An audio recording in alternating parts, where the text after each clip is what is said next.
everyone. Happy Saturday, happy May, happy spring. It's beautiful here in Richmond, Virginia. And we are on day 3, yes, of our improvisational, choreographic, compositional exploration. Yeah. Let's sort of recap what we've done and kind of move into our next element. I just want to introduce myself. My name is Scott Putman. I'm at VCU Arts in the Department of Dance and Choreography, and I'm excited to be here and share in this dance making process with you. This is also an invitation for you to make your own dances. We went to the kitchen and did some work in terms of generating movement, learning how to take everyday gesture and improv and turn it into abstract movement.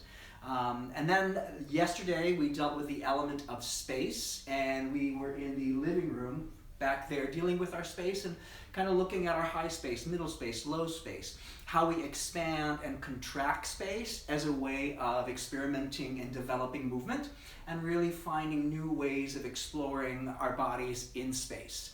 And that was really exciting, and we have that sort of carried through, and now today we're going to be exploring the element of time. Now time is really crucial because it's a way in which, yes, a dance lives in time. Yes, it can live in a point in time. If we're thinking about making dances related to a story or something, that could be held in a place of time. We also, dances take place over a period of time, right? And one of the things that you are probably very familiar with is how we keep time in terms of class or counting in phrases, and that age-old 5, 6, 7, 8. Yes, it's a way to frame or hold, contain movement material, especially in teaching. It helps to maintain meter, pulse. It helps to explore the act of being unison when you're doing group work and things like that. Yeah, so the other interesting thing about time, though, is that it's not always in 8s, yes, or yes, in clusters of 8, shall we say. It can be played with, and that's the beauty of time. We can shift and change and manipulate, yes, this beautiful thing called time, and make it work for our advantage to create beautiful phrases and beautiful movement materials with different textures, with different dynamics, yes, with different experiences, so that the audience is moving with you in these beautiful, beautiful journeys through time and space. All right, so we were talking about this idea of counting time. Little story side note, yes, Melanie Richards, who is just this wonderful faculty member at VCU Dance, she, in her phrase work and building in class, she loves time so much that she plays with building these incredibly long phrases up to 27. We joke with her that they're like up to 5,000, but she plays with time in such a beautiful way in the classroom as well as in the art of making dances. So, speaking about counting, yes, we've got sometimes doing phrases of 8, which we traditionally sort of feel that general 8 count contained space. But sometimes we do phrases, in terms of mixed phrasing, in terms of 5s, 7s, 8s, 9s, 10s, and building different rides through that. One of the things that we do often, yes, to find quality and to feel texture is how do we subdivide time? So if we count 1, 2, 3, 4, do that with me again, and you can count it out loud. It doesn't matter if anyone's around you or not, or just count in your heart. That's fine too. So we've got 1, 2, 3, 4. And notice I'm using a gesture of just sort of accenting each count. So let's do that again with me with a hand and a gesture. 1, 2, 3, 4. What happens if we subdivide that in half? 1 and 2 and 3 and 4 and. So one hand's going to do the one gesture, the other hand is going to do the and. Yeah, so 1 and 2 and 3 and 4 and. So all of a sudden now we're making multiple, information, like 2 gestures that create a different technique or a different accent or a different dynamic. Yes, it makes things a lit's bit more interesting. So let's take that again and just do a little bounce and move the body with it and see how that affects the movement making. 5, 6, 7, 8, and 1, and 2, and 3, and 4, and. Yeah, and so all of a sudden we're finding a nice rhythm, right? We have a rhythm, we have a flow, we have a phrasing going on. Let's change that and subdivide it into 3. So that was a duple feel, and let's go into a triple feel, yes? How does that change the quality or dynamic? So basically, just to show you, it's 1 and 2 and 3 and 4. Yes, so we've got 1 and 2 and 3 and 4 and Yeah, so let's take that again and do it together. How does it change the feeling? How does it change the feeling in your body? 1 and up, 2 and up, 3 and up, 4 and up. How does that change? You feel it has a more circular, yes, a more curvilinear feel to it. 1 and 2 and 3 and 4 and as opposed to 1 and 2 and 3 and 4 and yeah, the duple is a little bit more dynamic. Not that a triple can't be dynamic, right? But you just feel that different change or texture or flow in time just by changing or the subdivision of the information or of the material, right? That syncopated feel gives you a different accent, yes? A different firing. The triplet feels, yes, much more languid, smooth, yeah, lugubrious, if you will, as it moves through space. So you've got these different ways of helping you to frame your movement and your material. So let's take some of the material that we've been carrying through from these last couple days. We started in the kitchen in terms of that scrambled egg dance. It's 1, 2, 3, 4, 5, 6, 7, 8. And let's just do that together, just a little pull, or you just find your movement. You've got 1, and, ah, ah, ah, and we feel that change. Now let's change into a more 1, 2, 2, 2, 2, 2, 3. How does that change? How does it give you more space? Yes? 1, 2, 3, here we go. 1, 2, 3, 2, 2, 3, 3, 2, 3, 4, 2, 3. So we have, again, a nice different texture or feeling or dynamic as we're moving through the space. Yeah, so speaking of space, I'm going to come into the dining room and we're going to use the idea or image of time, yes? How long it takes time. Dinner takes time. When you spend time when you're communicating, yes, with people, you're sharing in communion, sharing over food, yes? Sharing over a dinner that takes several courses, right? So there are different courses and different textures, different tastes, different flavors as you move through the evening, yes, of your eating, yeah, your dining. So we're going to just find different ways of accessing textures, accessing levels in space. And remember, we've got space down here. We call that negative and or what I like to refer to it as potential space, right? So we're going to find these different textures and these different dynamics, yes, just by changing where we are in the space. So I'm just going to have a seat, and I'm going to just kind of, I'll come over to this side, yes. I'm just going to pull my chair out and have a seat and just sit and just allow myself a nice languid, easy, sweeping, yes, has a kind of a 1, 2, 3, 2, 2, 3, 3, 2, 3, 4, 2, 3, 5, 6, 2, 3, 7, 8, duple, 1, and 2, and 3, and 4, and 5, and 6, and 7, and 8, and 1, 2. We slow down the tempo, 3. I'm continuing to move through the counts, 4. Sustaining the movement, 5. Moving through the count, 6, 7. Go back to the triple. 1, 2, 3, 2, 2, 3, 3, 2.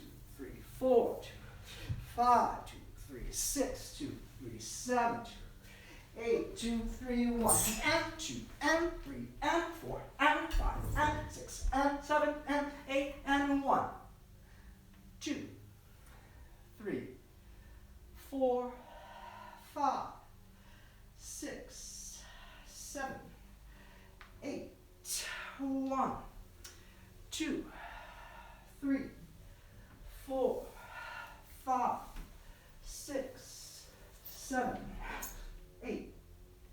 And so we have different dynamics in different spaces, feeling different textures, all that can live inside the dances that you make, yes? And notice we're creating imagery, like this idea of your fork and your knife waiting to be fed, yes? We use this same gesture when we were, after we got our eggs, we came over, we put the box down, we crack the egg, that's a different texture, that's a 1, 2, 3, 2, 2, 3. Back to the duple, yes, change.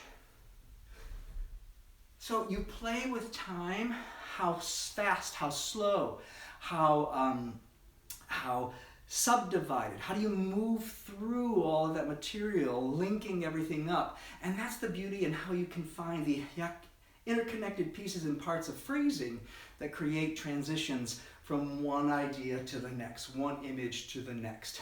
All right? So, what I'm going to do is we're going to have you play with that idea of, I'll show you again the walking forward, reaching into the refrigerator, getting the eggs, the dropping, and do it in different textures now that you've practiced it over the couple days. So I take a few steps forward. I start with my right foot. 1, 2, 3, 4, and 5, 6, 7, and 8. Yes? That again, as a recap. 1, 2, 3, 4. Yeah, 3, 4. There you go. And that again. 1, 2, 3, 4, 5, 6, and 8. Let's speed it up. 1, 2, 3, 4, 6, and 8. Let's speed it up. 1, 2, 3, 4, 6, and 8. Yes, and we're keeping. Now let's change. Instead of that duple feel, let's do 1, 2, 3, 2, which will slow it down and give it more space. And how does that affect the continual flow and movement, ebb and flow of the body? So it's 1, 2, 3, 2, 2, 3, 3, 4, 5, 6, 8. Take that again. 1, 2, 3, 2, 2, 3. Counting in. Here we go. And 1, 2, 3, 2, 3, 4, 5, 6, 7, 8.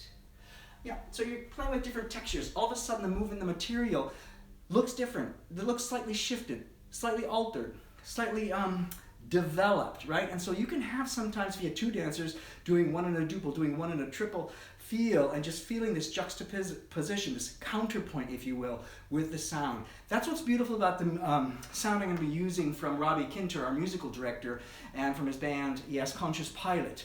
You're going to hear this almost tension, and this beautiful tension and dynamic that begins to happen within the music with the way that they're playing with the subdivision, this sort of counterpoint, yeah. And that can be really useful in dances. Where's the tension? Where's the cause and effect in terms of things happening? What makes something happen? Again, something happens, another thing follows. That is a passage of time, cause, effect, yes?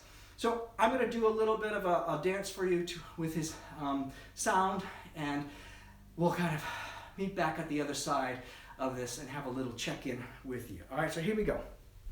This is Robbie Kinter's Conscious Pilot. The song is called Sister Groove. Sister Groove. Now remember, I'm going to make an entrance like we worked on space yesterday and see how many things you can find that we're carrying through in terms of material, in terms of dance making. Places.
There we go, a little carry through with the information material, the development of that information material in the making of this space.